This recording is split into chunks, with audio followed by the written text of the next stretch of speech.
Hello and welcome to this first exploring session looking at John Kent and John Cumber by Anthony Munday.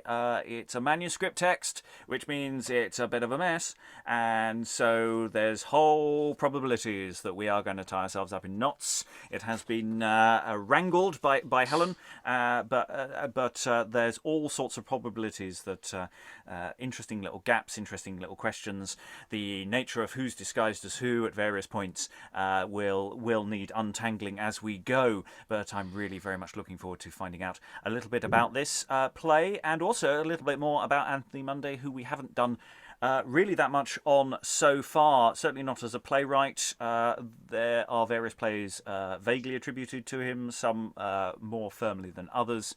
His name is certainly at least on the manuscript of this text, which makes his involvement at least reasonable. It's not the earliest, I think, Munday text that we're looking at. We will be dancing around his oeuvre a little bit, but it's early enough for us to be cracking on with as we start ticking off the different playwrights we have and have not done in these sessions. We're looking at this play in two sessions. As I say, this is the first one. We're going to get into the midst of Act 3, and then we're going to stop today. There are, I say, quite a few characters. There's a fair amount of doubling in this room. Some of the people are doubling as people who will talk to themselves, not hopefully directly, but they may be two different people in one scene, and hopefully that will come across reasonably clearly. So today, reading John Kent and Spurling is... Hello, I'm Emma Kemp. I'm an actor, and I'm here in snowy London. Reading John Cumber, as well as Marian and Turnop, is... Hello, I'm Helen Good, and I'm in Hull. And reading Sydanen, Hugh and Llwellyn is... Aliki, Chapple in Lancaster, the one in England, not any of the several ones in the US. Reading Chester today is... Hello, Dan in Montpellier, France, not Montpellier, Vermont. And reading Pembroke today is... Hi, my name's Elizabeth Amisu, and I'm an author based in Romford. Reading Sir Griffin and Oswen today is... Hi, I'm Alan Scott from Suffolk, from whence much of the early settlement of the USA happened. Reading Sir Gosselen and Amery today is... Hi, I'm Lois, quite happy to be in London rather than the US. Reading Morton, Tom and Sir Evan today is... Hi, I'm Eric, and you don't know where I am. To you. That's a very good question. And reading Powis and Countess is... I'm Steve Longstaffe, coming to you from the anagrammatically named ancestral Lancaster. And I'm your host, Robert Crighton. I'm going to be reading stage directions and Shrimp today, so we'll see what comes out of that. So we're going, without further ado, we're going to dive into the text. Lots of things we could say about it in advance, but we're not going to. So Act 1, Scene 1, as we have it here, enter Sir Griffin Meridoc of South Wales. Ignore everyone's accents, I think is probably going to be our basic thing. We're not going to be attempting that unless people are feeling very, very brave. Enter Sir Griffin Meridoc of South Wales and Geoffrey Lord Powis. Powis, in vain persuadest thou patience. In vain thou dreamst of likely remedies. In vain thou tellst us of this or that conceit. Wind-breathed words are vainer than the wind. Only our weapons must effect our weal. As hitherto, my lord, I have entreated. So for a while, I pray ye, be advised. Advised? Why, what advice can Powis yield? Is not Sydanen, with the Earl's consent and Prince Llwellyn's grant, afraid to Morton? Yea, so Pembroke hath their grant for Marian, but... But what? Even while we thus stand wasting idle words, Pembroke and Morton shall possess our loves. Our loves exclaim against our cowardice. Our cowardice, to our eternal shame, in England, Wales and Scotland shall be sung by every jigging mate our foes among. No English, Welsh, nor Scottish shall reprove Lord Geoffrey Powis with base cowardice. As much, Prince Griffin, as the proudest dares Powis for his Marian's liberty, yet not with rashness or unbridled heat. Discretion must be used, the cause is great. Great cause indeed, when fair Sydanen's eyes, dimmed with the source of her continual tears, mixing those tears among the mournful ink that writ the cause of her lament and mine, seems in this paper weeping to entreat, and then no marvel, though the cause be great. He shows a letter. But greater cause, our country's cause, I mean. If we should manage arms, as you still urge, and so by force from noble Chester's court against his will fetch our well-willing loves, we may be held as traitors to the king, that durst invade his towns in time of peace. To see how Powis cast beyond the moon, as if the king would deal in these affairs, or if he did, it's like his majesty would suffer fathers by compelling awe to force their children from their soul's effect.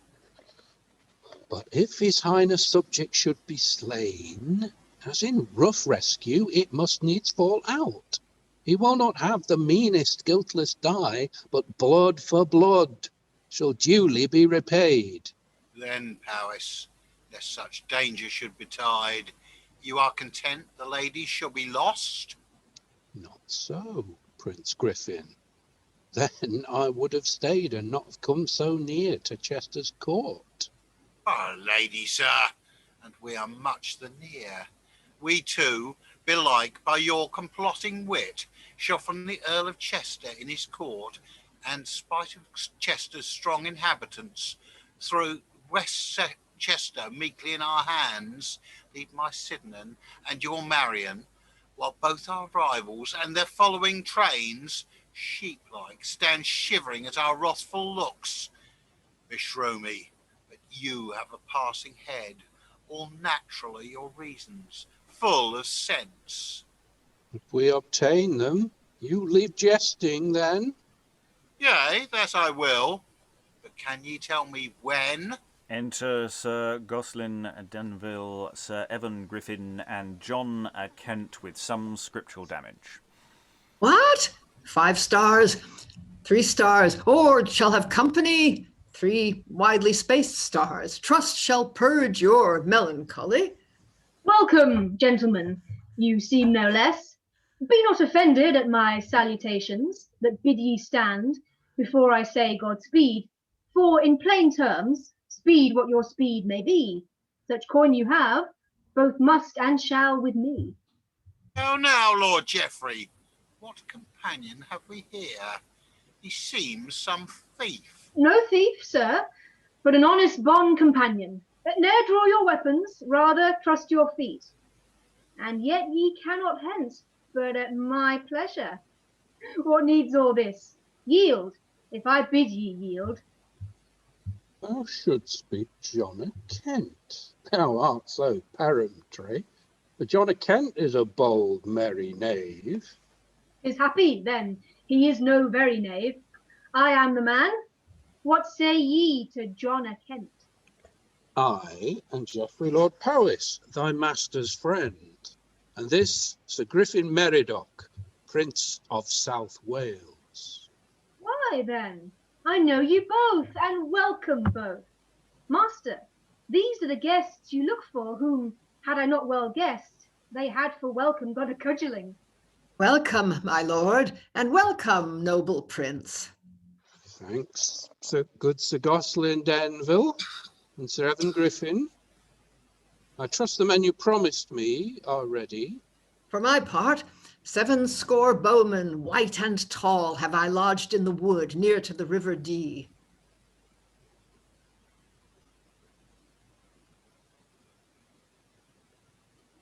Apologies. And I 3 strong with hooks and bills that to 300 will not turn their backs. But can you tell us any news from Chester? Cold news for you, my lords. There is at Chester the Earl of Pembroke and the Scottish Morton. The one shall have Llwellyn's fair Sydanen, the other Marian, good old Chester's daughter, and both these weddings finish tomorrow. No more of that, my friend. Thou slayest me with these news. Hearest thou this, Powis? This did I foredoom. Now all your wise devices come too late. Content ye, good my lord, no whit too late. Here is a lad on whom we do rely for sly conveyance of the ladies hither. Full of conceit he is, and deeply seen in secret arts to work for your avail. Canst thou, my friend, from forth the bolts beneath, call up the ghosts of those long since deceased, or from the upper region of the air fetch swift-winged spirits to effect thy will? Can you, my lord, and you, and you, and you, go to the venison for your suppers dressed, and afterward go lay ye down to rest? How then, sweet John? All this thou knowest we can. What thou canst, we have no doubt at all. But what thou wilt, that gladly would we learn. I will tomorrow bring you Marian, and you, Prince Griffin, your beloved Sydanen. Will this content ye? As all the world cannot content me more. Why then, I pray ye, be content to go, and frolic cheerily, for it shall be so. I warrant ye, my lords, come, let us in. And exeunt everyone except John and Kent. So, they must banquet, I unto my business. But let me muse a little on this love, full of so many fears, so sundry joys, now peace, now plague, diversely distract. But John a Kent won't least them. Rather mind thou the pleasing joys of love, and since so good a subject they present, upon these lovers practice thou thy wit. Help, hinder, give, take back, turn, overturn, deceive, bestow, breed, pleasure, discontent, yet comically conclude, like John a Kent. And exit John a Kent. I'm just going to say thank goodness for John a Kent, because I did vaguely know what was going on in the scene. But when John a Kent came on and just recapped some of the details, that was really... Thank you, John a Kent, because I was just going, right, okay, I know where we are now. I thought I knew where we were, but it wasn't that clear. It was like they were trying to... He's trying to hide within natural dialogue, exposition, and did it slightly too well, to my mind at least, for the first time I was hearing this. I always love it when characters go, thou shouldst be John a Kent. Thou shouldst be title character number 1. I love it when people do that. You know, just make it absolutely clear this is what you came to the show for, potentially, if that's the title we're going for. Yeah, thoughts from the room. Who wants to leap in on this opening scene? Eric. I just enjoyed the bit sort of where John and Kent goes, I am the man, what say ye, to John and Kent. And you can imagine like sort of, wide stance, like, ta-da, I am here to save the world, and, so on and so forth. And do tricks and be generally jovial and pleasant and fun. Helen. I am informed that Kent is actually in Wales. We are not talking about the English county. Indeed, potentially. We will see as we go. All the options that are available. Any additional thoughts about this opening in terms of there's a bit of drama, there's a bit of levity, not a lot of levity, but it's a bit lighter the moment John Kent comes in. Elizabeth. Started quite quickly. I think it's like one of those plays that just sort of drives right into the middle quite quick with the action. So I think that it has a quite a snappy start, a really engaging start to kind of get the audience engaged. As soon as the narrative starts, the audience will be like having to pay attention so they don't miss what happens. Yeah, it is that sense of it. It's leaping into the middle of an action, and you're playing catch up, and that's why John or Kent coming in and just feeding a bit of information that we've already heard once is really useful and quite nice, actually, rather than doing it the other way around. Eric. Well, what's quite refreshing is that you don't get that. Clearly, this person has not been writing for like people who sort of don't know what accents sound like, because you don't have the whole, well, like all the Welsh accents are not written out sort of in the sort of not pedestrian but like country bumpkin Welsh person that appears in comedy plays usually.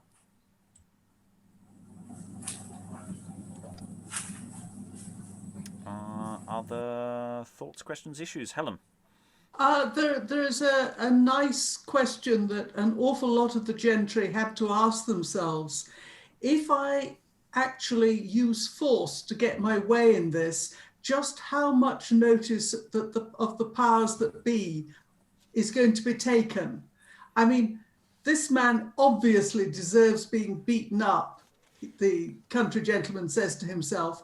But if I do that, will I find myself in court? And if so, will it be my cousin who is sitting on the case, or will it be some blasted person I don't know? Yeah, because of course what we've got is the, we've got a situation of where we don't have all the facts about the who's in the right and who's in the wrong in what's going on here. We've got one side who think they're in the right. We don't know who really wants what and who more properly has the right to these things. So all sorts of questions there about what's still to be uncovered. I think we should move on, get some more evidence, and see where we go. Act 1, Scene 2. Enter at one door Ranulph, Earl of Chester, Oswen, his son, young Amery, Lord Morting, with them the Countess, her daughter Marian, and fair Sydanen.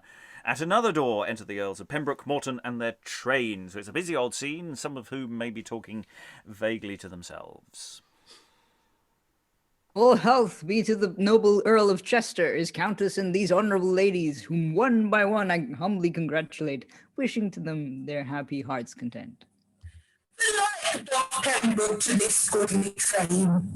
Earl Morton, and my noble Lord of Pembroke, whose presence brings contentment to my soul and adds true honour to your noble names for having kept your vows inviolate.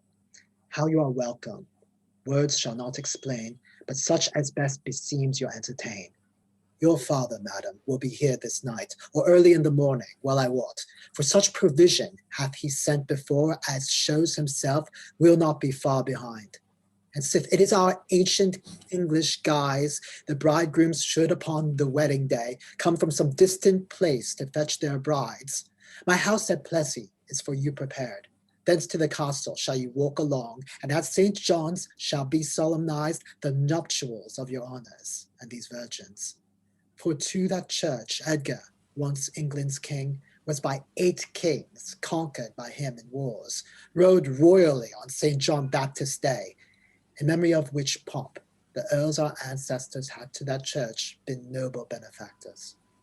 8 kings row one, that was great pomp indeed. Was of Scotland, as I read, the Irish and the Dane, 2 more beside, and 5 of Britain, all subdued by him. To see that church will greatly joy my mind, because I there a greater joy shall find. Why looks Sydanen sad? Why sighs she so? Pardon, my lord, such things you may not know. She not mislikes her choice, I hope, of me? No, God forbid. But you are not he. Why then look cheerily as Sydanen should? I do, my lord. And better if I could. Madam, the Scottish lord hath got a gracious look, but Pembroke is not half so happy yet. Sister, you wrong the noble earl with frowns. Oh, my lord, content ye. Women feign dislike when their affections bear the highest regard. You are too young, my lord, to judge so soundly. I find it writ by them that judged profoundly. Books may beguile ye.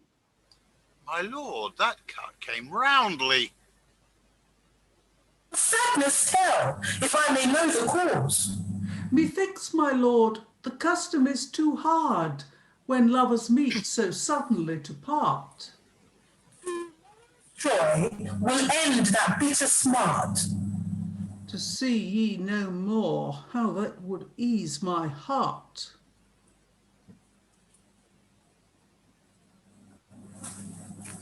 Well, noble lords, for this time break we off. Son and Lord Amery, you will be their guide. Yea, my good lord. Then go we, gentlemen. Exeunt except for Sydanen, Marian, and the Countess.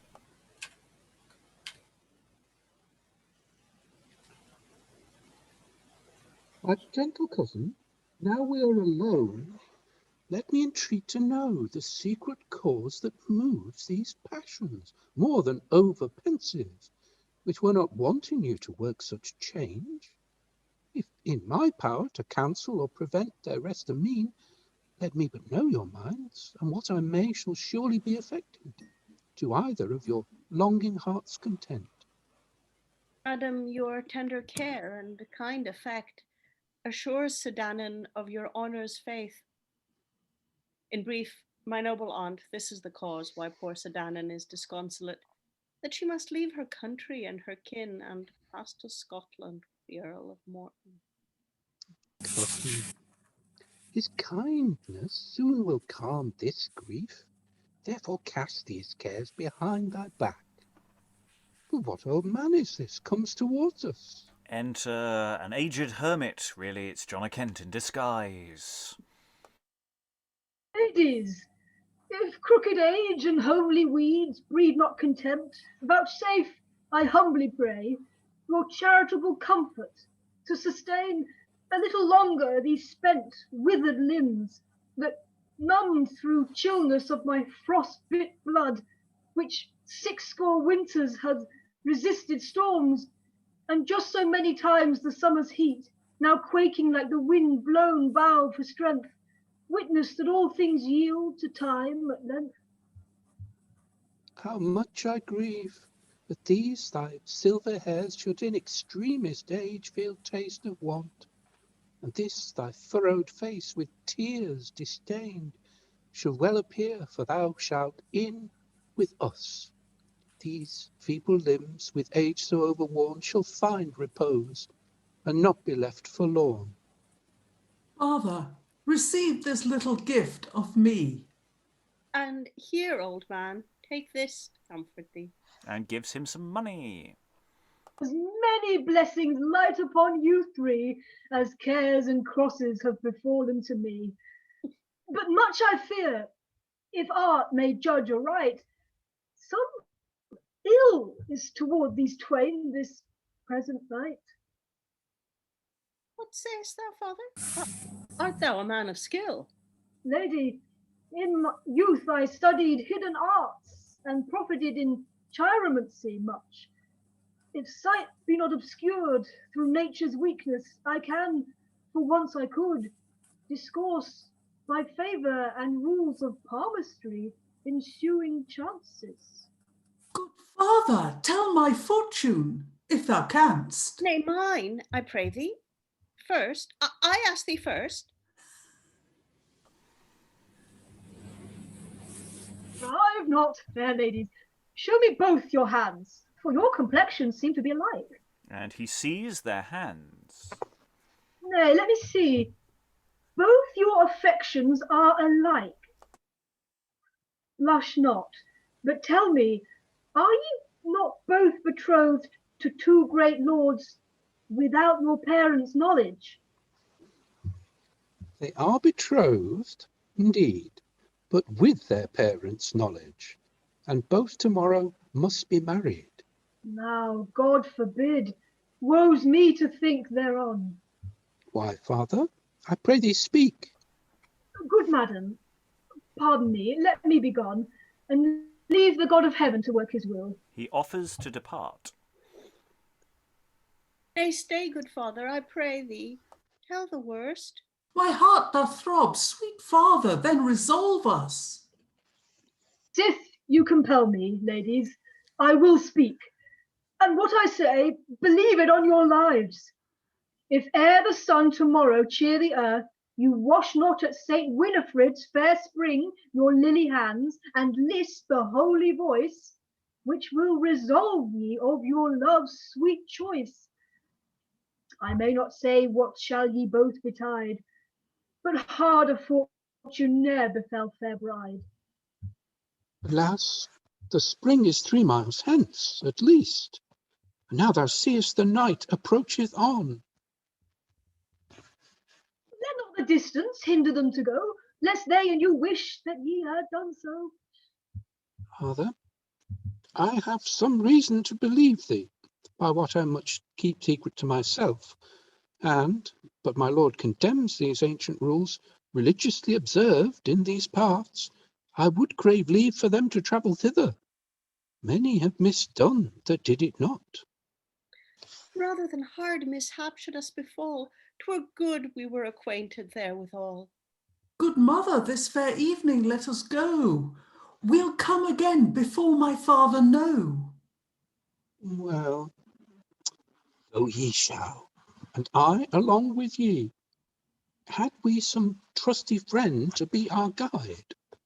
Ladies, although my limbs be not so strong, my bones near marrowless, bloodless my veins, yet use hath made me perfect in the way, and if your honours deign to so old a guide, so speed my soul as shall to you betide. None better. But what hour of night is best? When twice 2 hours the daughters of the night have driven their ebon chariot through the air, and with their dusky wings breathed calmly rest upon the eyelids of each living thing, the silver shining horned lamp doth rise, by whose clear light we may discern the path, wherein, though lamely now I seem to plod, yet will I guide ye safely to the spring, and for your coming at the back gate will wait, till when, God's benison protect ye all. Well, father, we will come, upon mine honour. The hour is 1 at midnight. Fail us not. And exit the ladies, leaving John a Kent on stage. Fail ye? In faith, that were a silly jest. Our sport would fail, if I should fail mine honour. And he pulls off his fake beard. But hushed, here comes my Hotspur and Lord Powis. Enter Sir Griffin and Lord Powis. Lord Powis, here's John a Kent, decked in a pilgrim's weed. Right, now, John, turned green to friar's grey. What madness makes ye come so far this way? The town's beset, our purpose is descried, and now I see your coming make all espied. Help us to escape unto thy master's cave. Yet ere we go, tell me, saw'st thou Sydanen? I saw her, but you shall never see her more. Why so, sweet John? What, is Sydanen dead? Is she No. fled? Is Morton and Sydanen married?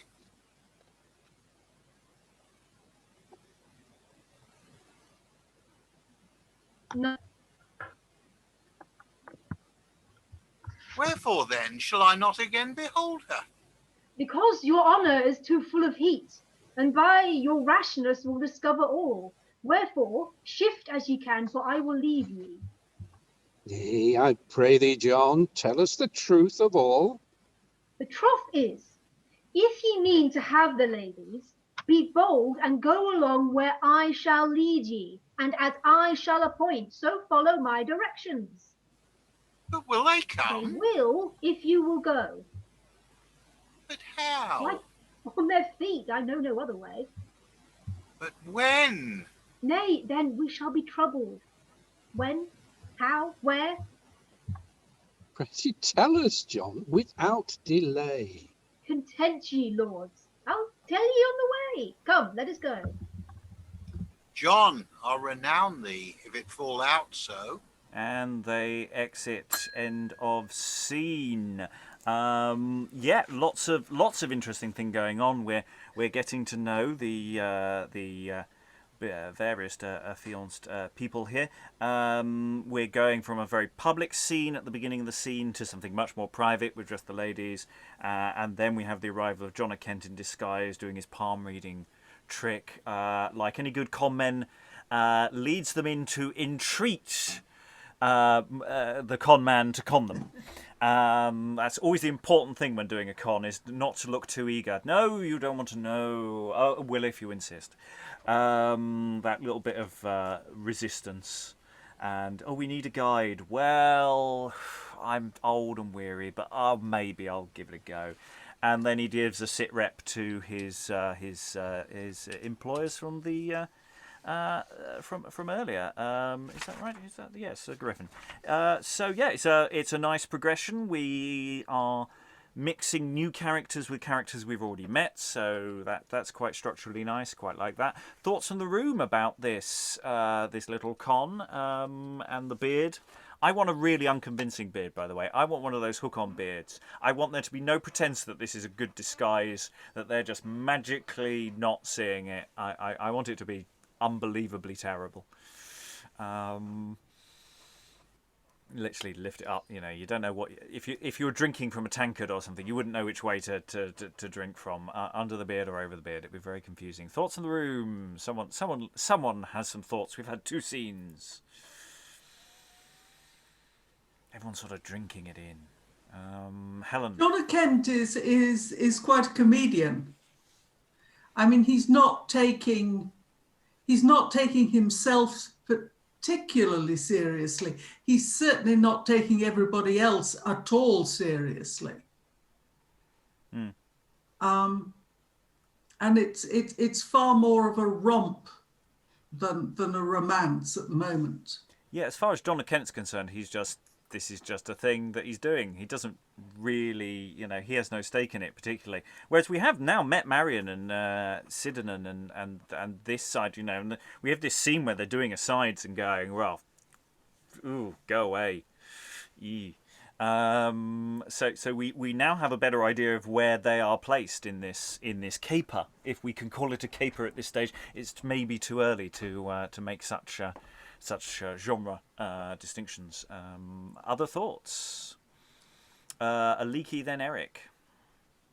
So they, when the sirs come in, they tell John he's changed his green to Friar's grey. So he's in green before. Suddenly he becomes a Robin Hoodie trickster figure to me, and that's fun. Which goes with what you said. He's pretty subversive. Like it, Eric. I'm now trying to remember the point I was going to make. Oh yeah, okay. It was the bit about the whole like having to go to the spring. Or that just made me think Endymion, but I don't know if that's just because we had it last week. I think it's probably because we just had it last week, but it's not chronologically impossible. This is a play of about 1590-ish.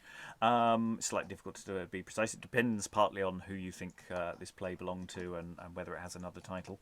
But so yeah, it could be a couple of years after that, but probably not. But maybe. Eric again. Also, there was another bit that caught my attention. It was I think it was the beginning where they start when basically there's a rhyme scheme suddenly, and then suddenly it disappears again, which is quite like that's why it stood out for me. Basically, when Morton goes look truly as Sydanen should, and then Sydanen's aside rhymes with that, but then the next lines don't rhyme, and then it I don't know. It's just kind of what was going on there.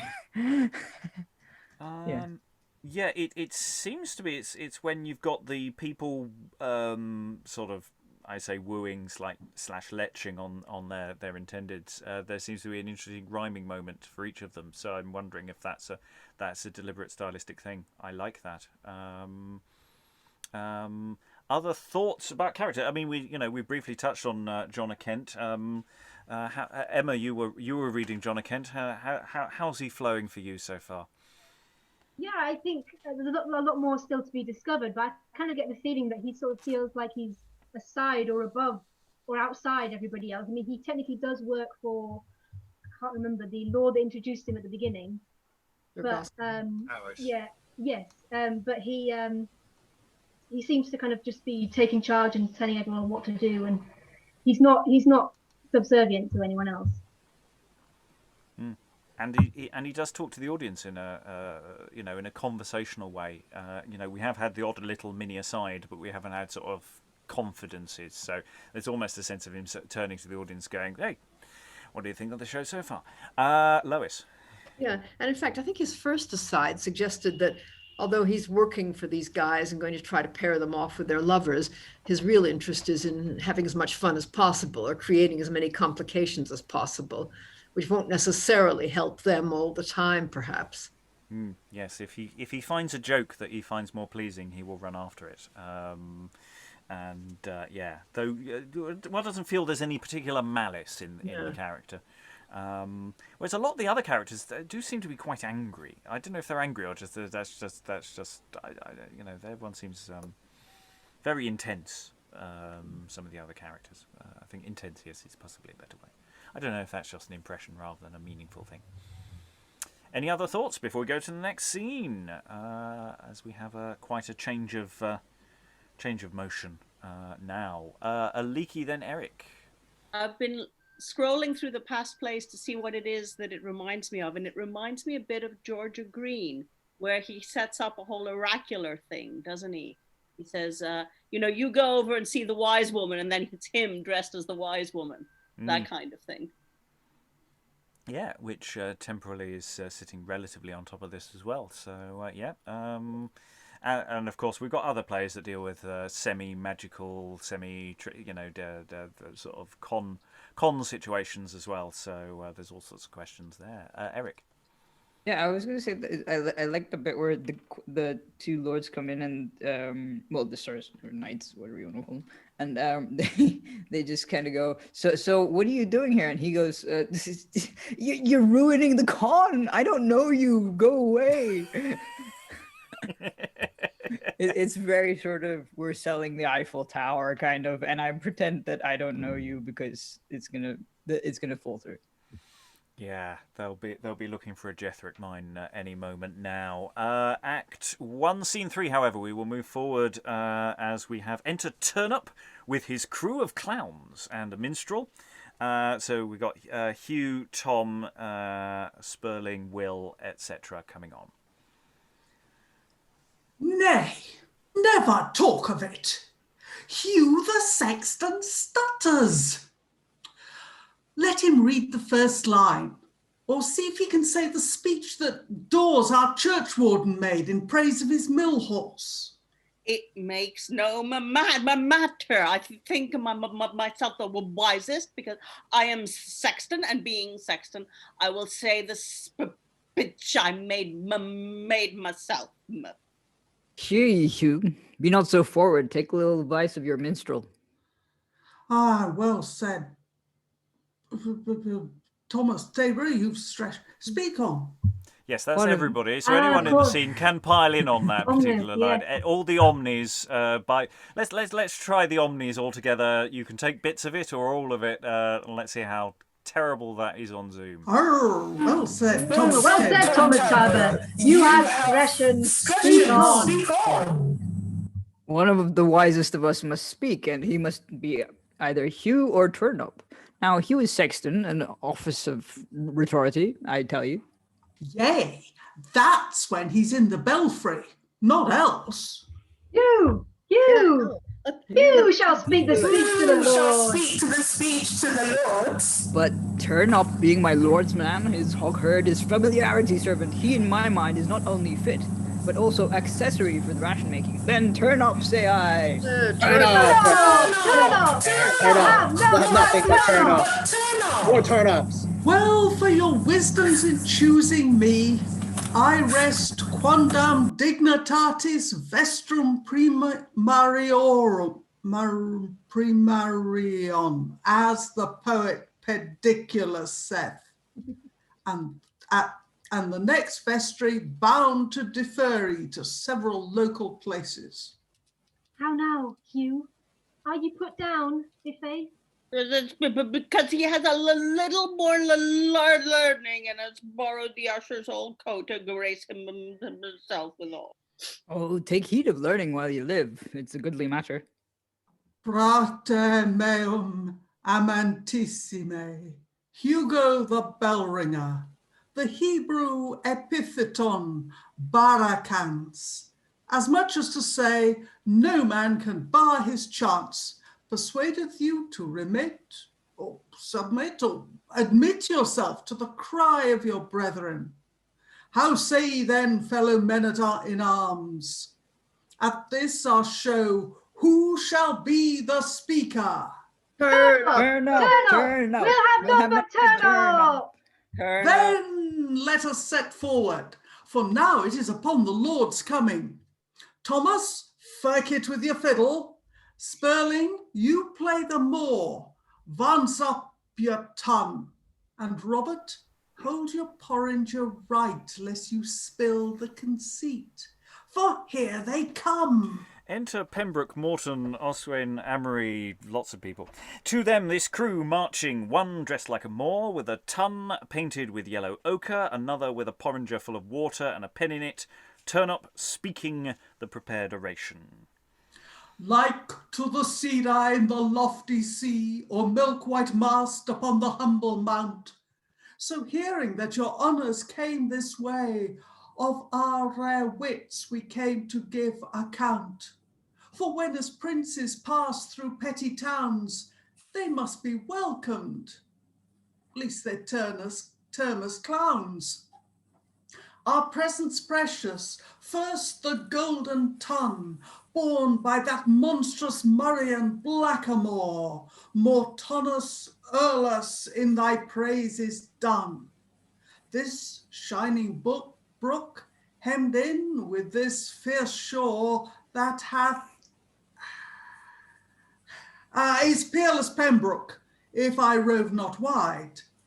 As for the two last rhymes, right worshipful and not otherwise, by the error of the author overslipped, is thus by Timothy Turnop, the orator, newly corrected, to wit, this princely pen up-prancing by the sides, and so we wish ye both to blessed brides. My lords, my father's tenants, after their homely guise, welcome ye with their country merriment. How bad soe'er, yet ye must needs accept it. Oswen, were we very much to blame? Thanks, gentle friends. Here, drink this for my sake. And this for me, commending your great pains, which in more liberal thoughts we will requite. May it please you, lords, to walk into the castle, and there at full we'll see their other sports. On my heart, go, we will follow ye. And exeunt the lords. Before ye go, in name of all this train, Turnop accepts your gold and thanks you for your pain. Thomas, lead the vanward with your easement. You, with our hyperbolical devices, march in the midst. And if the lords will see us make them merry, ere we will want device, we'll make them weary. March on! And they all march off. Yeah, lots and lots of stuff in there. Obviously, we should point out the dressing like a Moor painted with yellow ochre is something we wouldn't be doing today. And just to note, but there's interesting. This is such an interesting. I'm actually not going to. No, I'm going to hold on for a bit and see what the rest of the room thinks of it. I have so many thoughts, which I'm sure are not original. Lois. Yeah, that bit about the Moor is part of a rebus, of course. I mean, they're honoring Morton with a Moor bearing a tun, and Yeah, the same thing happens in a play, partly by Fletcher, called The Two Noble Kinsmen, in which there's a Moor and who's carrying ice, and there's a pun on Morris. You get a half duck for that. Yeah. But yes, it's a reasonable point. Other thoughts from the room about this sort of welcoming the lords with this little thing that they prepared, and I mean, it's a little ableist as well. We have got Hugh. There's this question of Hugh and his stutter, who gets cut. He doesn't get to make the speech, and everyone says they want Tom.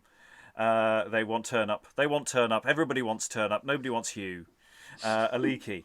Well, Turnop is obviously much more learned. There he is with all of his bits of Latin. Yes, just a note for anyone who knows their Latin: is anything he's saying making actually any sense, or is it just doggerel and sure, random even things? without actual Latin, I was pretty sure that it didn't make sense. But I mean, maybe that's just me. I mean, I think it's ungrammatical, but like frater meum should be my brother. Amantissime doesn't sound like it's really beloved. Most loved. Yeah, no, my most beloved brother. That's fine. You gave the bell ringer. Yeah. And then he goes into Hebrew. Yeah, I don't know about Barakans. Neither does he, I bet. Yeah. And I've borrowed the schoolmaster's old coat. Yeah. So yeah, I mean, it's or maybe that's metaphorical. Well, it's the usher's old coat. Yeah, he's the assistant. Well, the school, assistant school. Oh yeah, let's see. Quoniam dignitatis vestrum from Marian. I don't know. Once you're, yeah, I think that means I'm not sure about primarian, but something like the promoter of your former dignity. What is quoniam? Yeah. There's someone called Marian, so maybe that primarian is. I lack faith in the poet Pediculus. Yes. Yes. Yeah. And it's possible that there's a pun on vestrum and vestry too. Yeah. I mean, what I'm really liking about this is, that sense of it's this sort of rustic, sort of semi-civic pageant going on here. We know the Munday will write civic pageantry, and it has all of those hallmarks. Even down to the Moor and the what they're presenting before them.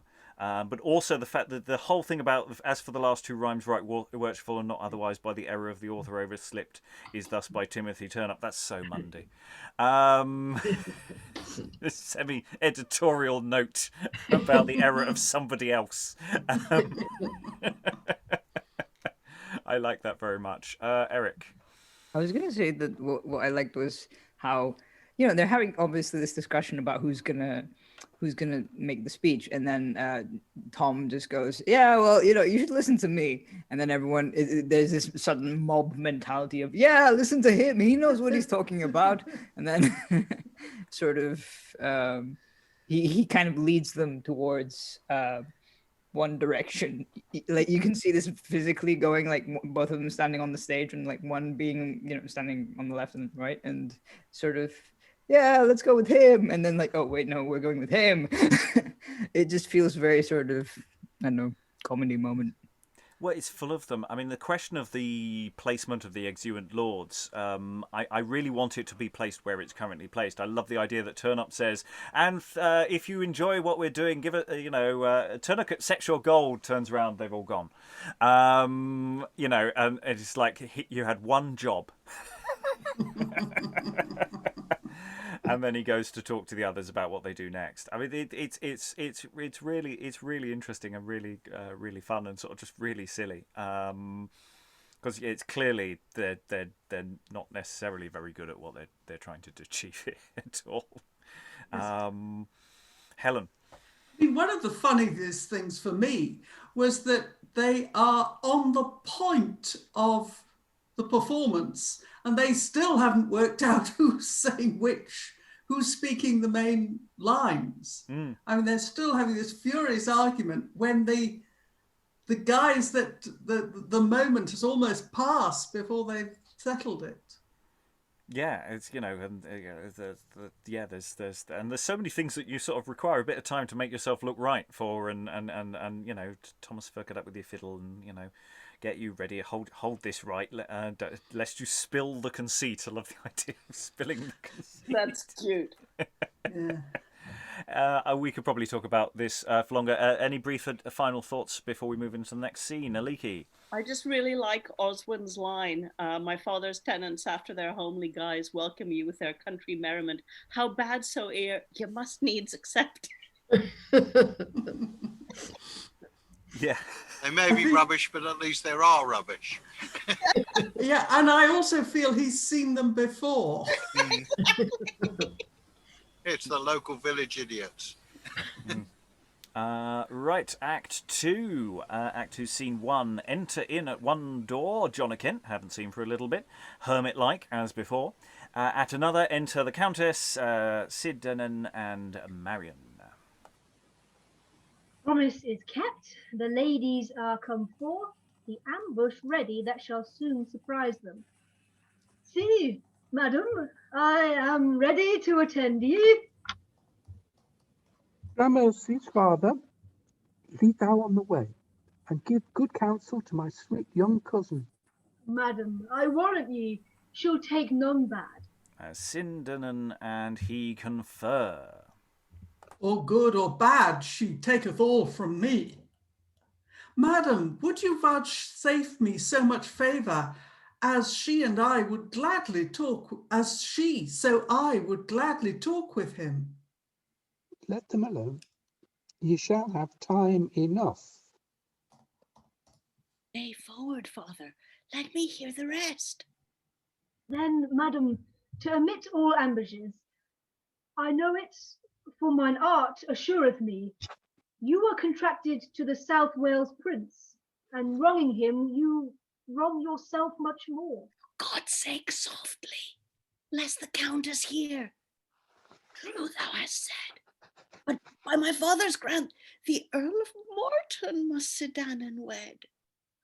That's as Sydanen will, as I suppose. Will I or nill I, all is one to him. He's a prince, and he hath promised it. You are a princess, and have promised no? Earl Morton with my father is in favour, and hath his word that I shall be his wife. But hath he yours? Never in all my life. I know not, lady, how the world is changed. When I was young, they wooed the daughter first, and then the father, when they had her grant. Which could they get? Why so? If not, why then her word was worth the meeting. Where and when? Why, how now, daughter? Why draw you so near? She talks too long, and somewhat I would hear. Bide you with me till she have made an end. Pray God this talk to our desire may tend. But would you go with him, if he were here? Desire to be accounted chaste, reverence for virtue as for natural gifts. Would I ask strength for these my feeble limbs, if some fierce tiger had me in pursuit? Would I shun fear? Would I require content, or wish the endless happiness of heaven? If these I would, then that as much I would. For what is fame, health, joy, or aught to me, except with him that gives them all to me? Madam, enough. Is Marian of your mind? Yea, father, she to Powis, I to Prince Griffin writ. But when no answer either could receive, resolvedly thus we set down our rest. Tomorrow, when the nuptial feast is past, and that the bridegrooms do accept their brides, a strong confection both we have prepared of deadly aconite with them to drink, besides a letter drawn to show the cause why so revengefully we sought their deaths, and so despairingly lost our own lives. This made us both hold thee in such regard when thou foretoldst of dangers to ensue. This resolution doth renown you both, but your fair stars afford ye better fortune, and for my words may yield but dallying hope. See what is done in twinkling of an eye. And windeth horn.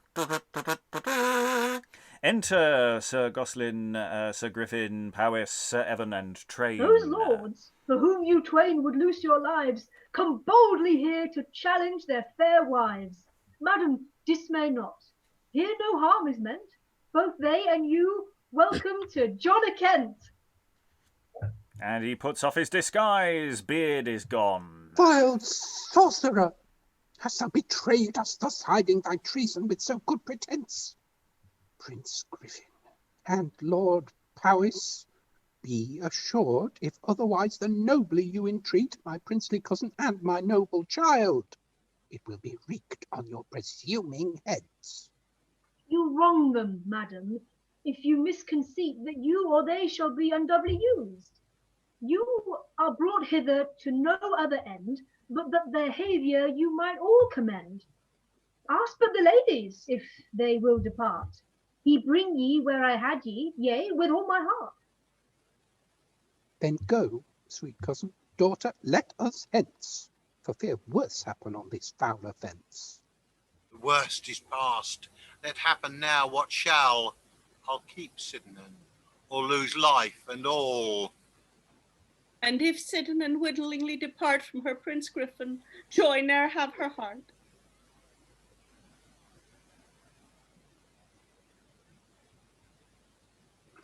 Oh, it's me, sorry. I hope my Marian is of self-same mind. Else were thy love requited too unkind. Now, mother, would you were at home again. We both are where we wished ourselves full fain. Then questionless is happed by your consent. Well, I wot these noble gentlemen are honoured in your hearts before the other. Sith your endeavours then so happy prove, never let me be hinderer of true love. Madam, now speak ye like a loving mother, and like Sydanen's honourable aunt. Oppose this question, and be judge yourself. Say you were troth plight where you liked best. Could you, in faith, so great a wrong digest, as, but for me, had happened to these ladies? Into the castle then, and frolic there, and what should have been done to these sweet sorrow, shall to their joy be finished here tomorrow. Come, madam, favour me to be your guide. You shall find all things here to your content, and though my lord the earl hold off aloof, and may dislike what we do for his honour, be you but pleased, we'll never seek no other. For though we want the sire, we have the mother. Let it be so, good aunt, and I shall pray for this good walk.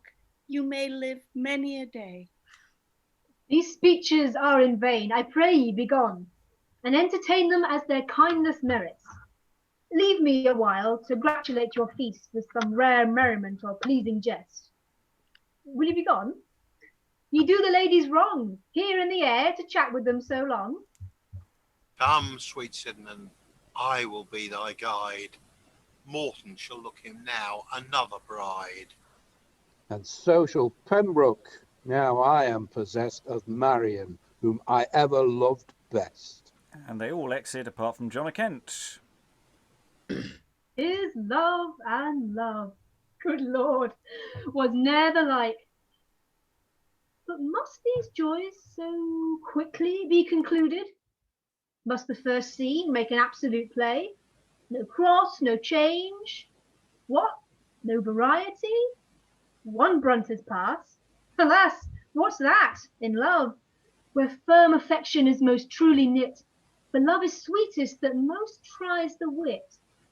And by my troth, to sport myself a while, the disappointed bridegrooms, these possessed, the fathers, friends, and other more beside that may be used to furnish up conceit, lie set on work in such an amorous war, as they shall wonder whence ensues this jar.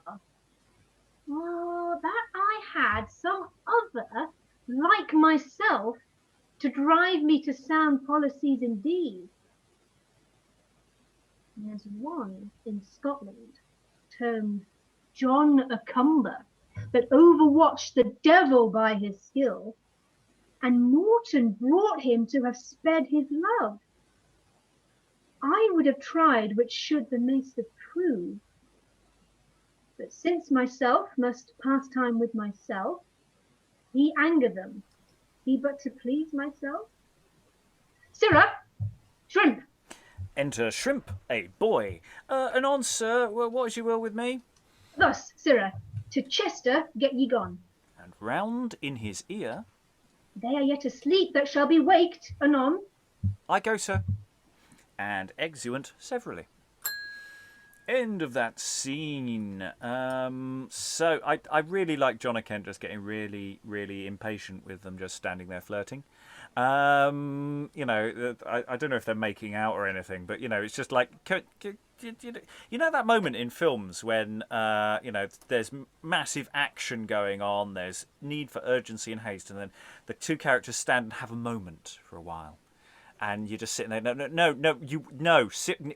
You're going to no. It feels like John and Kent is doing that for us in this moment, and I really like that. That spoke to me. I like the fact that this is a scene that's sort of split a bit as well. That we've got different groups and John and Kent to one side, and they're sort of talking simultaneously, but not at the same time. In different areas, I quite like that. And there's all sorts of thing, and winding of his horn, bringing people on, always nice. That sort of fun figure of John and Kent is starting to now blur between not only Georgia Green mentioned earlier, but he's starting to feel a bit Friar Bacon, Friar Bungie-ish in this sense of going, there's another person with a similar name to me somewhere else. I wonder what's going to happen there. Our thoughts in the room. I'll go Helen, then Eric, then Emma. I like the little meta bit. Must the first scene make an absolute play? There's been no crosses, no change, no variety. So we, looks as if it's over, doesn't it? Yeah, it's too early in the play for this to be all happy. Something bad must happen any time. Maybe I should make something bad happen just to keep everyone ticking over. Yeah, I love that. Eric?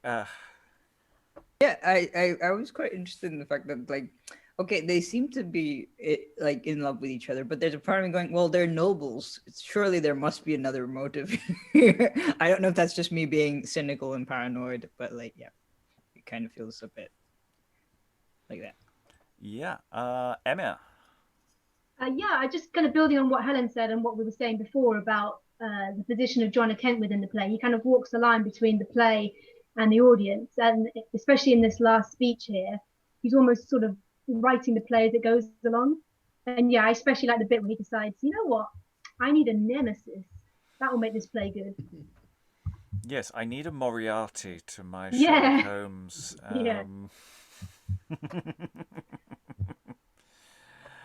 Any other thoughts before we move forward? I love the idea of calling the boy Shrimp. Yes, one of a long line of boys who are given that sort of name. Shiny little boy. Yeah. I really like the Countess, and just for the viewers at home, Stephen, yes, was jumping between being the Countess and being Powis. This is one of those clashes. But yeah, the Countess is not a happy bunny and has to be talked around, and I think that's really nice as well. That it's not an automatic slam dunk. There is some resistance. Any other thoughts?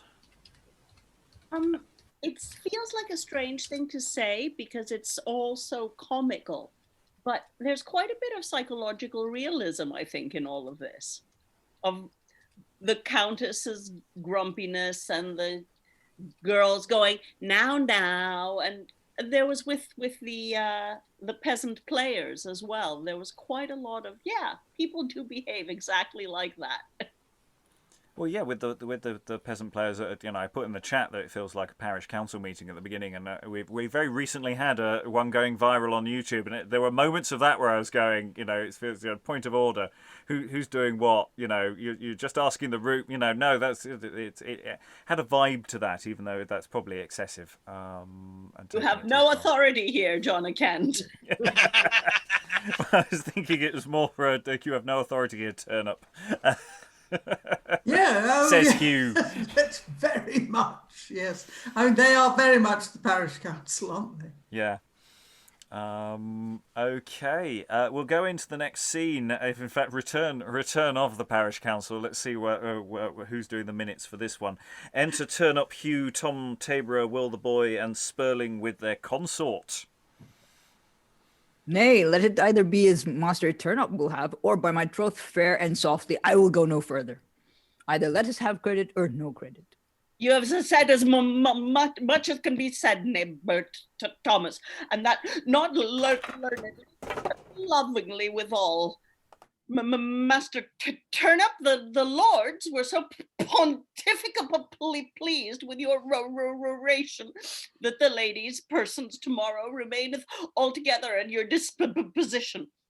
Why then, thus my muse hath majestically or ministerically written in praise of fair Sydanen, and she, being appointed to be married this day, she ought to have the maidenhead of my muse before she lose the benefit to ab solitudico, as much as to say in Welsh or English as her rosemary branch. But has Will learned it perfectly? I tell you, she is a lady of some discretion, and looks that the song of Sydanen should be well performed. Goodman Spurling, though you be purblind, and thereby are favoured for the gross errors committed in your vocation, yet I pray ye, commit yourself to your music. As for the song, let it pass upon my prerogastrate. With this addition, he mihi quod domino, non licet ire tuo. Well then, for it draws toward day, and if we wake not the bride, why, then it's worth nothing. They play. The boy sings the Welsh song. Wasn't it beautiful? Yeah. To add one good morrow to your bedsides, Timothy Turnop bids good morrow to both the brides. Now to the bridegrooms, and then my heart's look for a largesse. Enter Shrimp, the boy. Why, now is Shrimp in the height of his bravery, that he may execute some part of his master's knavery. Sound forth your music to the bridegroom's sorrow, for I will sing them but a sour good morrow. And here we have the song of the bride's loss. They play, and the boy sings, whereat the bridegrooms come forth in their nightgowns and breeches on their heads. To be discussed later. To them, Oswen, Amery, making themselves ready. What song is this to flout me to my face? Is the fair Sydanen gone and left me in disgrace?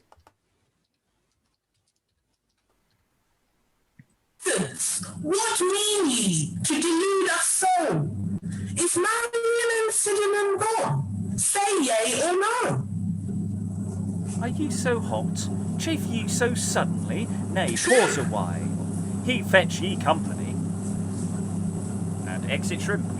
Why, my lords, do ye ask if the ladies be gone or no? If they be not in their beds, 'tis more than we know. Villain, thou liest, thou sungest a song of sorrow. My lord, ye lie. We played ye but a good morrow. And seeing for our good wills ye do us this wrong, let's to the brides to have money for our song. Here enter Amery and Oswen unbreast robing. Oh, now, my lords, what sudden noise is this? Is fair Sydanen and my sister fled? The wretches that so sung do now deny it. Let's talk a word or two, a while. I pray you be quiet. Did he not yesternight disturb your head with winum vinum ere you went to bed? Or makes he in your sleep to rise and walk? Or at the least this idiot like to talk? And enter the Earl of Chester in his nightgown and Shrimp following aloof off. Some servants with him. Can their departure be to all unknown? Villain, why speak ye not? Did no one see them? I haven't assigned a servant, so someone leap Not in to be a anyone, servant. my lord, that we can hear of. Belike they went forth at the garden gate. We found it open, therefore we suspect it. My lord and father, are you up so soon? Where is my sister? Where is fair Sydanen? Nay, where's thy mother, boy? Ask that withal. For she, thy sister, and my lovely niece, this night are gone, and no one can tell whither. As I lay slumbering, well near half awake, under my window did I hear a voice saying, Rise, Chester, for this wedding day is disappointed now another way. And in a song the like was told to us by these base slaves that now deny the same. But yet, my lord, it's not. I hope it's not so. That they are gone, my lords, 'tis true, I know. But came's these news from you? Why speak ye not?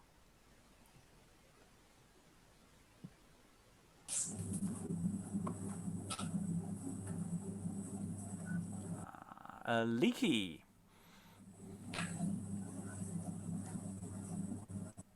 You're muted for Hugh. I thought he was gone. Sorry.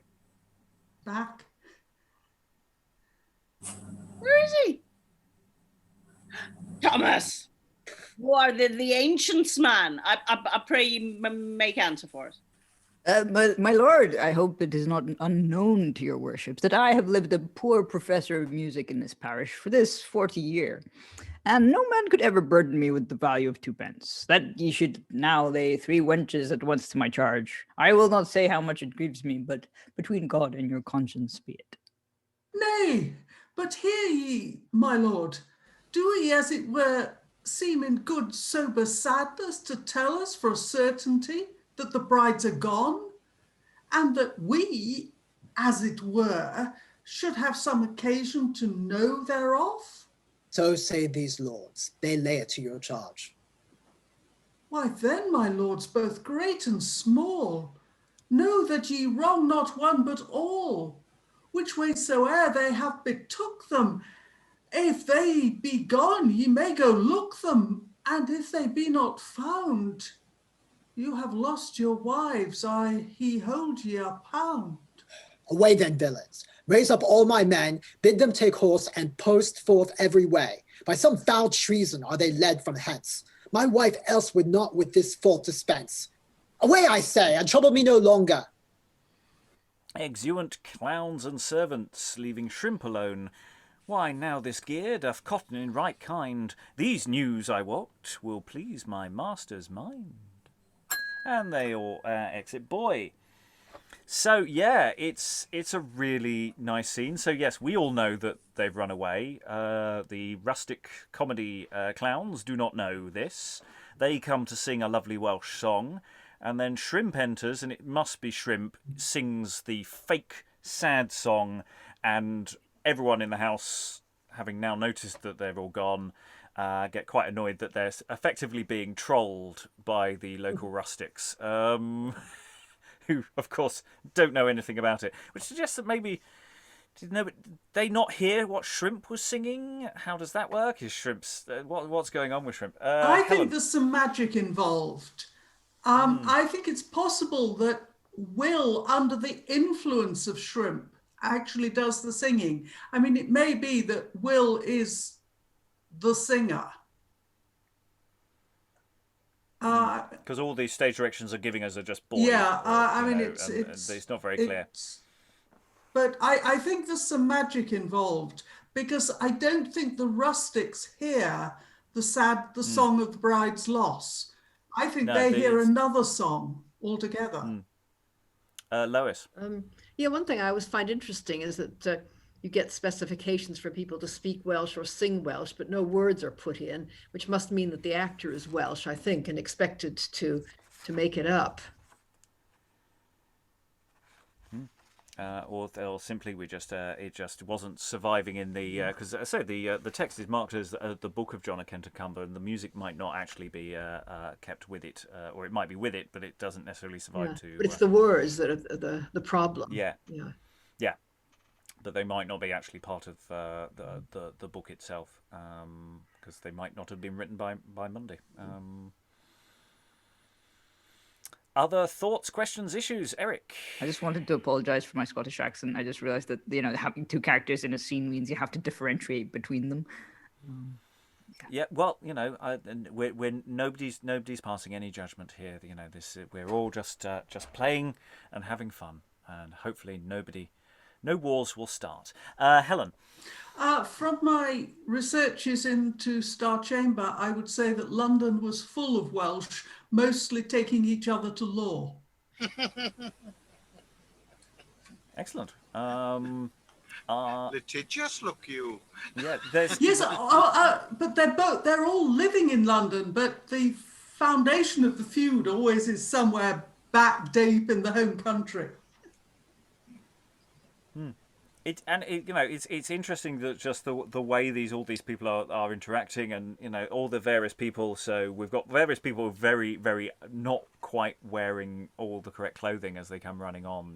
There's a lot of hustle and bustle going on. It's a very busy scene, and it's just rubbing salt in the wound, isn't it? This scene. It's there's a certain amount of glee in that, of just the awkwardness of all these various interactions. Helen. Also, it brings forward the moment at which the flight is discovered, possibly quite a way. Because if it hadn't been for the song of the bride's loss, then it is possible that it might not be discovered for some little time. Yeah, so it's where the effectively the con man is once again undoing their own con for effect. Eric? Yeah, that's what I was going to say. Is basically this is the thing that John Kent promised us in the previous scene. So yes, he sent Shrimp off to do that job, and magic may or may not have been involved. I think magic is a reasonable bet, but we'll see. Any additional thoughts before we move on? No. Okay. Act 2, Scene 3. Entereth Llwellyn his train, and John a Cumber. John a Cumber aloof off. But here comes one whom this concerns so near that he will search the depth of this bold wrong. Princely Llwellyn and my noble friend, hither thou comest, by loyal promise bound to solemnize thy daughter's nuptial rites. But fair Sydanen and Earl Chester's daughter are, with the aged Countess, parted hence, whether or now as yet we cannot learn. Why then, my friend, thy tidings are too true. Unhappy man, is this thy welcome hither?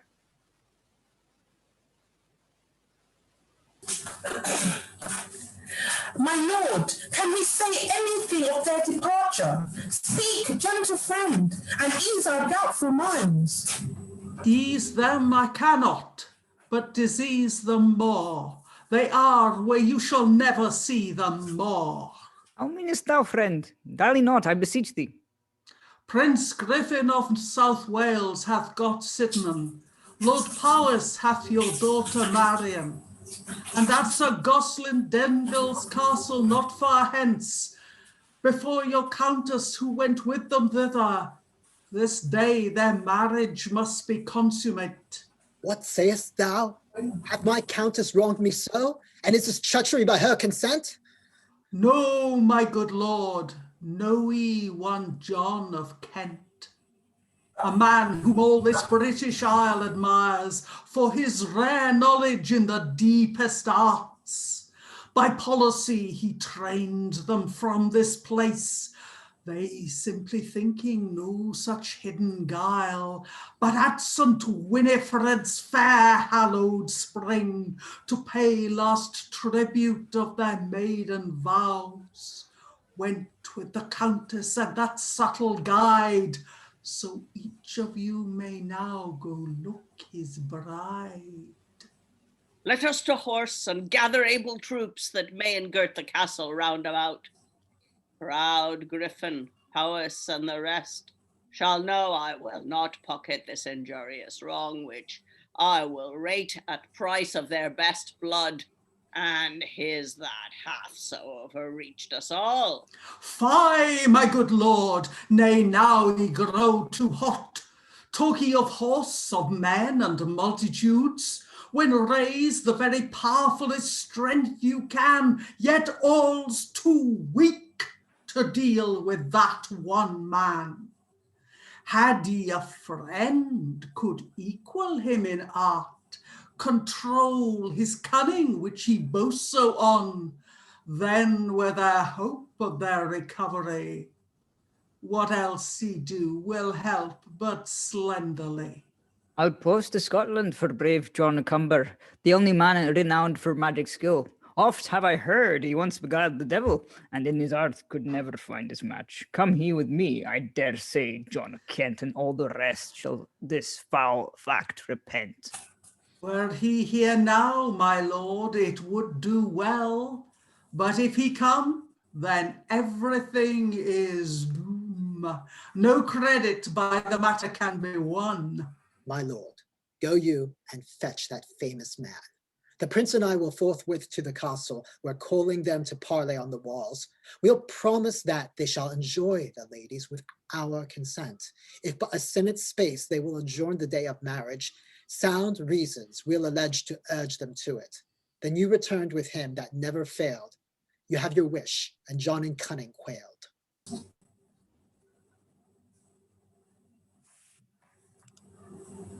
Be it so, my lord. He bear you company, not doubting but to speed successfully. I'll save, my lord, that labour. Here's John a Cumber, enticed to England by the wondrous fame that everywhere is spread of John a Kent. And seeing occasion falleth out so well, I may do service to my lord hereby. I make him my protector in this case. What he hath done for many days together by art I know, as you have seen some proof. I'll make no brags, but we two Johns together will tug for mastery. Therefore came I hither. The welcomest man that ever came to me. And this kind love will Morton well requite. For God's sake, let us lose no time in vain. 'Tis broad daylight. Sweet John, bestir thee now, for ne'er thy help could come in greater need. All you to horse, I'll meet ye on the way. My lord, some of these merry lads gave you good morrow. Command to follow ye. I must employ them. So, get ye gone, and leave me to myself. We go, John. Come, gentlemen, away. And exeunt, except for John a Cumber. Now, John Kent, much have I heard of thee, envying thy fame. What art thou doing? Very seriously. Looks in his glass. Plotting down pastimes to delight the ladies, then have amongst ye. You, sir, have begun. My turn is next, before your spots be done. And exit John Cumber, his glass. We did have stage direction we missed, that everyone embraces John Cumber once he does his spectacular reveal. And of course, we spoiled it for ourselves because I read the stage direction into John Cumber, you know.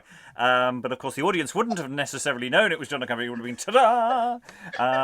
So that's the end of that scene. That's the end of that act. And those Friar Bacon Bungay parallels are sort of coming thick and fast here, aren't they? Looking in the glass, looking to what's going on far, far away. From the Tower of Orthanc he sits. Yeah, thoughts from the room as the complications continue and progress. Elizabeth. Is it me, or is John of Cumber and John of Kent the same person? No. Or is it just me? No, they're completely different people. Because I just kept thinking that they were twins. Especially when John of Cumber looks in the looking glass and talks to himself, and he says, "Oh, John of Kent, who are you?" Blah blah blah. Yeah, well, the question of who they are and actually how performed they are is going to come up in the next scene. So it's a really, really good point, actually. They need to be quite obviously different. That might be partly the reason why we have so many different regions being mentioned here. The accent work is actually rather important to a degree to actually identify who certain people are, especially with doubling as well within the actual text itself. So yeah, the sort of yin-yang quality between the two Johns here is not unimportant. Helen. I find that it is possible to take John of Cumber seriously. It's possible to take this play seriously. But you know, the temptation is to ham it up as far as it'll go. Well, yeah, I mean, it's a fun play. You know, I think we're talking romp territory, but that does actually mean that, yeah, in the proper playing of it, actually the way you play it needs to be relatively straight bat a lot of the time, because otherwise it will just become parody. Making this comedy, this kind of comedy business, when it is comedy business, land is important, because remember, we've got a lot of characters on stage who have a lot at stake. You know, it's not just whether they marry these people. You know, it's on the wedding. You know, this is a disrupted wedding. You've got rustics on your door singing songs, and everyone's happy, and then you find out that they've eloped. So there's genuine social status issues. There's face saving. There's also, they might actually be quite sad that their betrothed have run away. There's all sorts of things at stake here, as well as the fun rompy stuff as well. So there is a mix between the different performers as well as to how they function. But for a first read, by all means, have fun. Lois.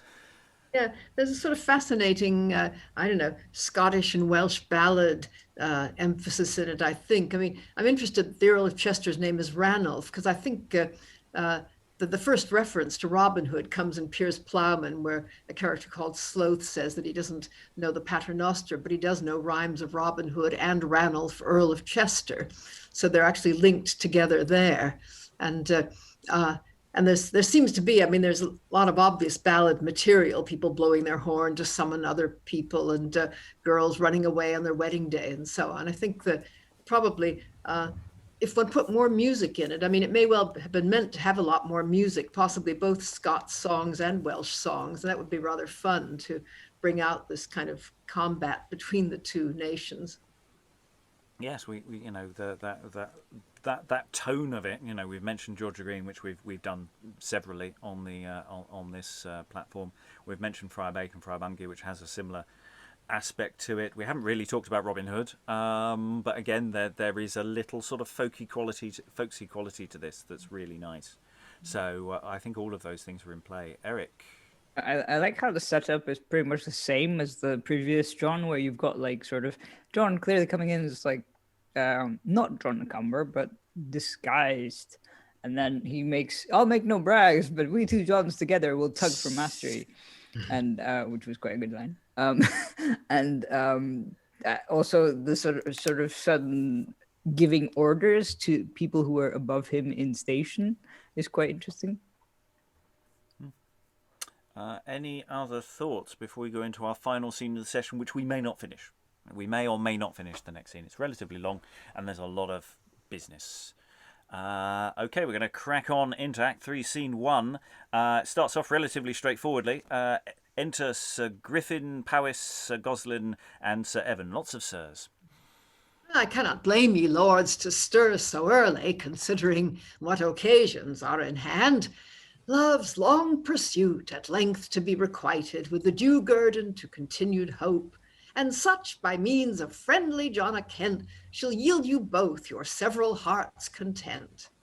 Yea, but the Countess and the other ladies I doubt were wearied with so late a walk, for as it seems they are not stirring yet, and little kindness were it to disease them before themselves think best to leave their chamber. But say, Prince Griffin, whereon do you muse? You not mislike Sydanen is so near, nor you that Marian bears her company. Sir Evan, I'll be plain and tell ye what I thought. I deeply did conceit within myself Lord Morton's passions he will act this morning, when news is brought him that his bride is gone. Think ye he will not curse the fatal hour, begun so sweet, and now falls out so sour?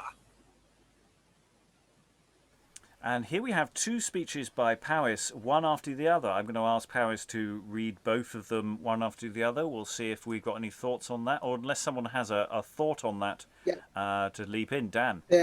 The second one is by Gosselen. Ah, me. Right. Excellent. Okay, we're going to go with that. That's. We'll do it that way then. Powis followed by Gosselen.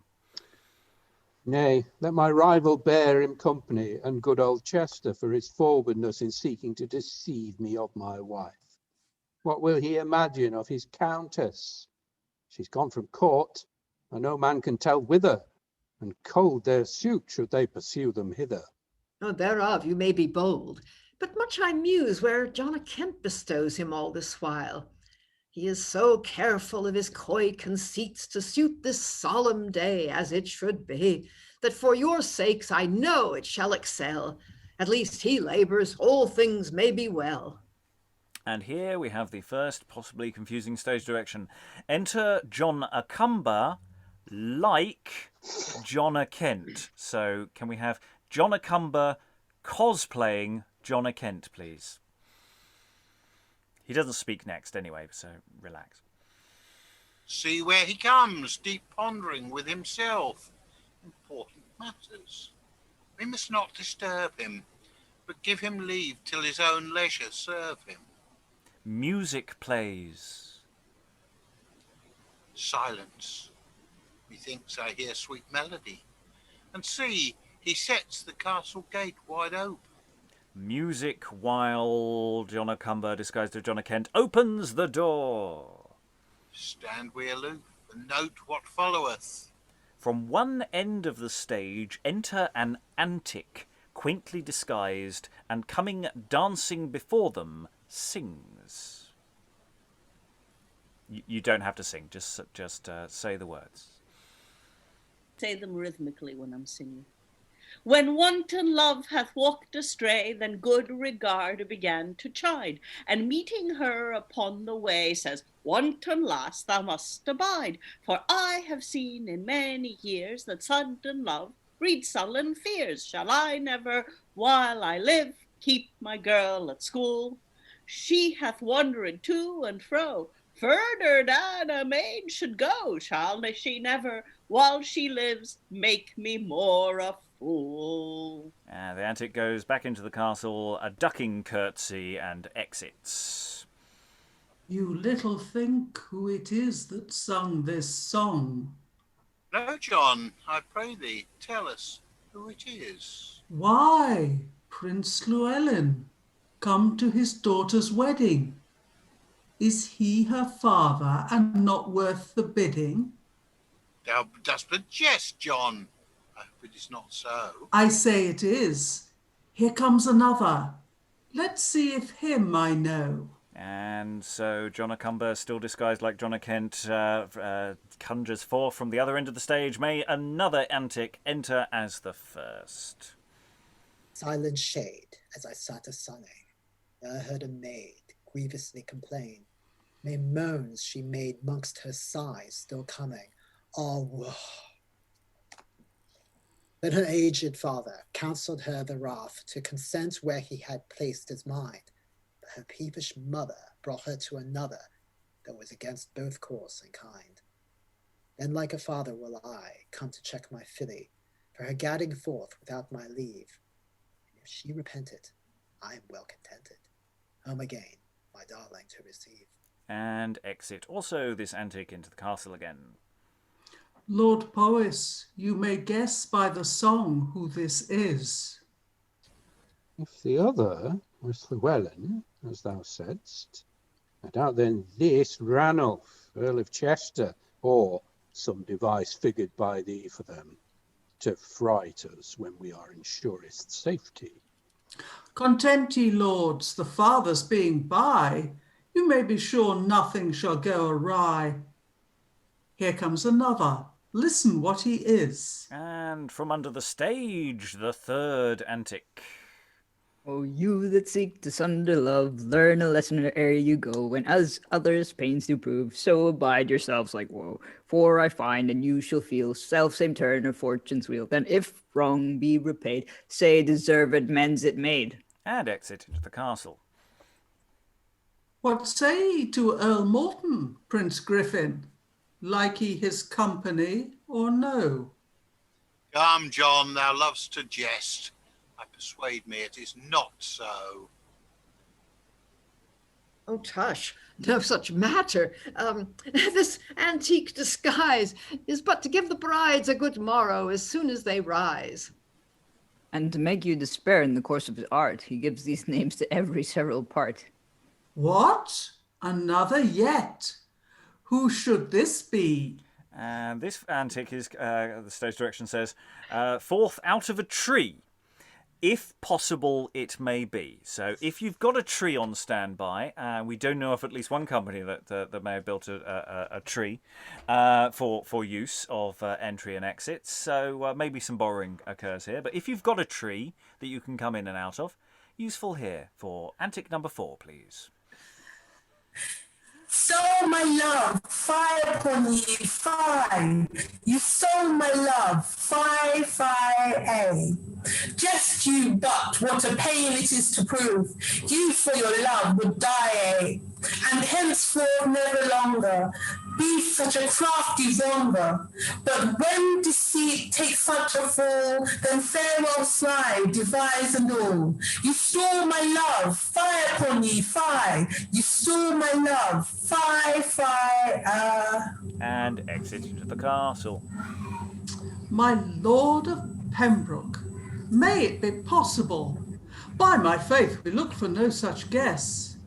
Nay then, lie in to make up the mess. And exit into the castle. That's John Cumber disguised as John Kent and makes fast the door. What meaneth John by this mad merry humour? He named the Prince Llwellyn and the Earl of Chester, the Earls of Morton and of Pembroke, both your rivals. It seems he would entice us to believe that in these antic shows of quaint devise, they severally are entered in the castle. 'Tis hard of us to judge his intent. Enter the real John Kent, talking with his boy. Here now he comes again, but not from forth the castle. He be so bold as to break his serious talk, for these devices make me much misdoubt, further than I as yet will seem to speak on. Now, gentle John, shall we entreat to know the meaning of your merry antic show? What show, my lord? What meaning should I tell? Well, John, those antics went into the castle. 4 was there of them, and each severally both danced and sung here very pleasantly. The first, thou told us, was the Prince Llwellyn. The second, noble Ranulph, Earl of Chester, whom thou hadst brought to grace this day withal. Morton and Pembroke were the other twain. In all which, John, I know thou didst but feign, then now at large did why, lords, I pray ye say, until this instant saw ye me today. And we'll just pause there because that might make more sense if those last 2 lines are actually John Kent. Let's just try those last 2 lines as John Kent there. Why, lords, I pray ye say, until this instant, saw ye me today? Saw thee, sweet John. I pray thee leave this jesting. Thy feigned strangeness makes these lords amazed. Didst thou not first set ope the castle gate, and then from sundry places issued forth the skipping antics, singing several songs, as lovers use that have endured some wrongs? And when they all were entered at the gate, thou followedst, seeming then to bar it fast. Whence now thou comest, to make us more admire? I cannot guess. Tell us, I thee desire. Master, I'll credit ye because you speak it, but on my faith, all this is strange to me. My boy and I have for these 2 hours' space been greatly busied in another place. To tell you truth, against the brides should rise, to sport them with some pleasing vanities. Then John lets in for fear of treachery. My heart misgives there is some villainy. And he tries the door. The gate is fast, my lords, bound with such charms, as very easily will not be undone. I hope the learned Owen Llwellyn is not come hither, as in the Lord's behalf that are your rivals, and at this advantage hath overreached me when I least misdoubted. Is it not he? I cannot guess the man. Enter John Cumber on the wall, still like John Kent. There are now 2 John Kents. My lords, see one appeareth on the walls. 'Tis John Kent. Well, John Kent is here. Some sly magician hath usurped thy shape, and this day made us all unfortunate. Whate'er thou be, I charge thee, tell thy name. My name is John. What sayest thou to the same? I would thou wert the John that I could wish. If John a Cumber, then the same it is. In thy proud thoughts, John, did I hear thee say, thou wantest one to thwart thy deep designs, laid cunningly to check this love, because it should not take success so soon. And me thou namest, friendly or how, I care not. Here am I now, and what those lords have told thee is very true. Thine eyes shall witness it. Sound music while I show to John a Kent. Music sounds. Those hither come, for whom he never sent. While the music plays, enters on the walls Llwellyn, Chester with his Countess, Morton with Sydanen, Pembroke with Marian, Oswen, Amery, and that's all we have time for in the middle of this dramatic moment. Drum roll, please. Yes. Yeah, I mean, it's a very straightforward scene in so many ways. It's not actually that complicated. So the big question is it that Llwellyn, Chester, Morton and Pembroke are themselves disguised as themselves doing this little thing so they can gain access to the castle, or is this an entirely fake thing? I think it's entirely plausible that they are being sneaked into the castle, and that's part of the plot. So that sort of all makes perfect sense that they are who they are. Opinions do vary. I just wanted to mention that. Yeah, thoughts from the room about this dramatic scene. I say there's still more to go. Who knows how it's all going to end? You know, I'm expecting wizard battles. That's what I'm hoping for.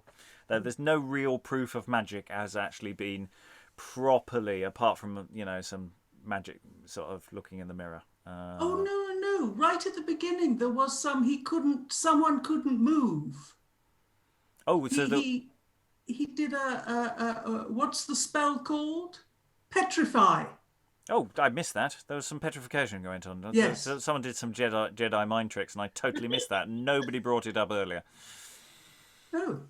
I don't remember it either. I don't know. Completely passed me by. John Kent, when he first arrives, routes the people he meets to the spot and says, "Move if you can, but you can't," or something like that. Yeah. Ah. Oh, excellent. Well, that's yeah. It was quite subtle. Yeah. Yeah, that needs a note. That needs a note. Jedi mind trick note. Like that. It's not Jedi at all. It's much more petrify. Yeah, that's yeah. Eric. I was gonna say that I'm trying to work out where this is supposed to be. Is it like supposed to be in the courtyard of a castle or something? Because otherwise the tree doesn't make sense. Yeah, they seem to be outside the castle. You know, the ladies are asleep inside. They've gone out for their constitutional, you know, or something like that. That's broadly, I think, what they say at the very opening of the scene. Also, I loved Pembroke's song where like half the lyrics are "Fie, fie, fie." Fire, fire. I'll teach you to burn. Yeah, Lois, I think. Yeah, well, the reference to the constitutional, I think, is the fact that they walked a couple of miles to that spring before and then went off with their lovers. So they had quite a long walk the night before and quite late at night, too. So it's not surprising that they're sleeping.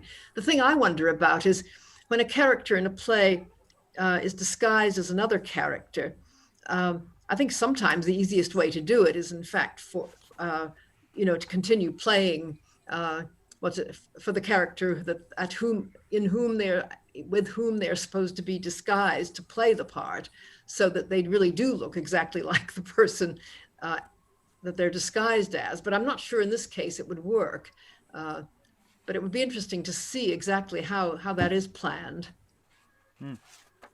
I think it makes sense that it's. I mean, this is the thing about the accents. You know, if they do have very broad accents, then you've got something that the other actor can imitate, and you know, they've got to work reasonably well together. Especially if they have a very distinctive costume. You know, they don't have to go too far with what they actually do. I mean, I really hope that John Cumber, when he reveals himself, you know, rubber face comes off and gets just the full Mission Impossible. Other thoughts? We're into extra time, actually, so we should sort of go into thoughts about the play overall. I have to say I've had a blast so far. I think it's really flowed well. The minor textual problems so far have been very minor. You know, there's a lot of tidying that I'm sure we'll be able to do further down the line. But on the whole, I've really enjoyed this, and yeah, really in that fun category of plays that I like. So I can go around the room very briefly for final thoughts. Helen, you waved, so I'll go to you first. Yeah, I would like to say that I have never so far in all the plays that I've sorted out for reading, I have never had such problems in working out who was speaking which line as I have with this play.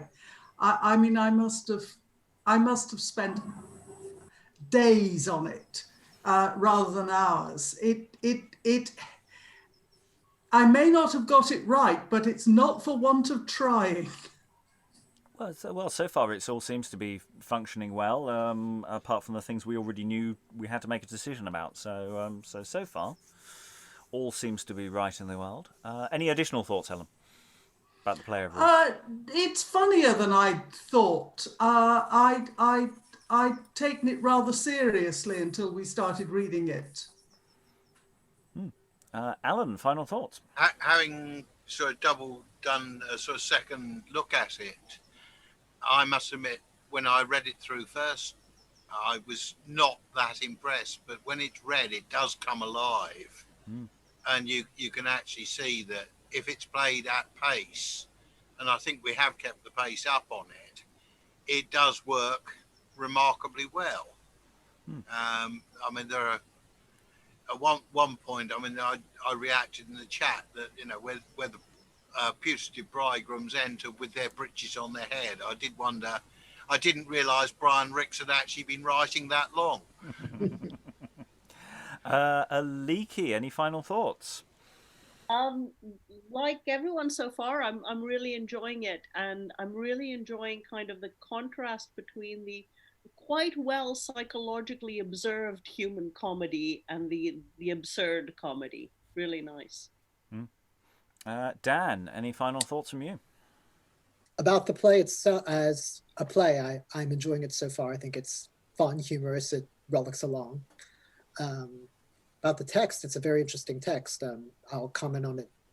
Seems to be the appropriate time to comment. This is one of those manuscript plays that's been prepared for stage and that has been annotated for the stage specifically. And it just goes to show, with Helen was talking about with these, with not being able to figure out who's who, it really does go to show how much the script itself that would have been held by the bookkeeper, the bookholder, cannot just be used as a prompt book, as we would say today. It shows that there was a lot of knowledge that was known by the actors and other things that would tell them who's playing what. Because certainly, I don't think they had a problem figuring out who they had if they were all given their parts. So these things that we're trying to piecemeal who it is, they would have definitely known. And yet this manuscript seems like this is a big mess. In fact, it's really not. It's just one document of possibly many missing documents there. Yes, we potentially have so many things that would have been kept with this that would have filled in all those gaps, and also just institutional knowledge. Once it's up and running, even if the company starts turning around and changing, it depends how long it remains in repertoire. But those things that stay with it sort of slightly disappear, and the difference with, say, a printed text is that some thought, depending on when it's printed, goes into how it might be readable as a text, whereas this isn't interested in that sense, in that job. Eric, any final thoughts? Yeah, I like how you've got the weird shenanigans with the actors / performers who are basically clearly not like, at this point, we don't know if they're entirely part of the play, because Shrimp kind of is the link there, like between the go-between for John and Kent. But yeah, they kind of seem to be a backdrop at the moment. I don't know if that means that they're going to come like in their own sort of join the A plot, so to speak, or not. Yeah, it's fun though. Yeah. Elizabeth, any final thoughts? Yeah, I just wanted to second what's been said already, that I found it really comedic. I think for a comedy, the comedy points land very well, and I think the comedy comes from the characters.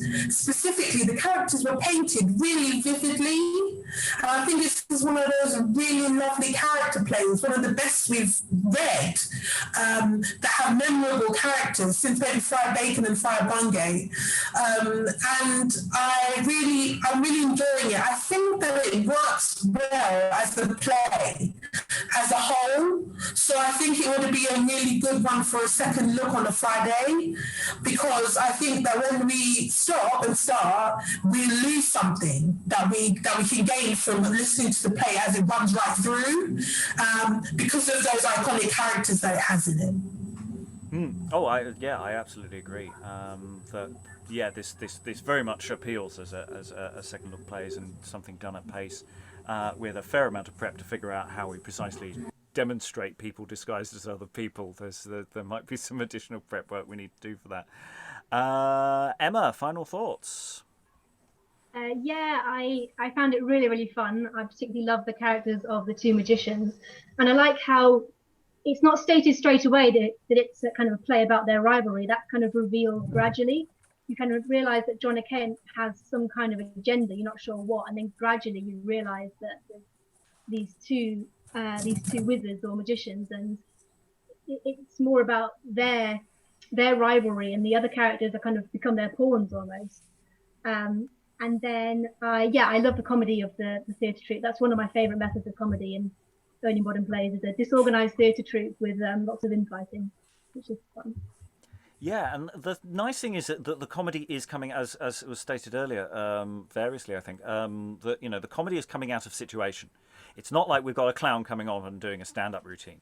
There are moments where it feels a bit clowny, but on the whole, it's all being tied together, so that it's all feeling quite nicely unified. And that a modern audience does appreciate that. It has to be said. Lois, final thoughts? Yeah, well, I'm enjoying this. I mean, I love these disguise plays, of which there are quite a few in this period. And I find it interesting that they may well have had some Welsh and Scots actors as well, because that would have, added to the fun of the thing. And of course, the Welsh are coming off better because they always do. And the Scots are usually ridiculed much more than this. There seems to be an awful lot of music in it. I mean, I think if we did a second look, we should really try to find some equivalent for the music, as well as this big problem with disguises. And there's some really absurd things. I mean, in that scene of the antics, if it is, Morton and Llwellyn and all that lot actually coming on pretending to be antics and singing, then it's characters who've been really pretty stodgy up till then, suddenly behaving in a really goofy way, which would, I think, in itself be funny. Yes, yeah, there's huge potential there. Stephen, final thoughts? Not much to add, really. I was completely taken in by the misdirection. It looks like it's about a romantic sort of shenanigans, but actually the thing I should have noticed is the trick, and that's the key into the play, isn't it? It's not really interested in true love, whether it runs smooth or not. That's the kind of MacGuffin, to hang everything else on. And I think it's ingenious. I still can't get my head around the nature of the trick we've just seen. Whether there's an element of magic about it. All these kind of people just sort of sitting there while they go, well, that looks like the Earl of Chester, and he's going into the castle. And then they just turn around to him at the end and go, so what was all that about then? and then, we have the sort of mother smelling of hamsters and all the rest of it sort of coming back down over the ramparts at them as they all we have got possession of your castle, Knicket. Yes, Eric wanted to leap in there. I was going to say that it felt a bit like a sort of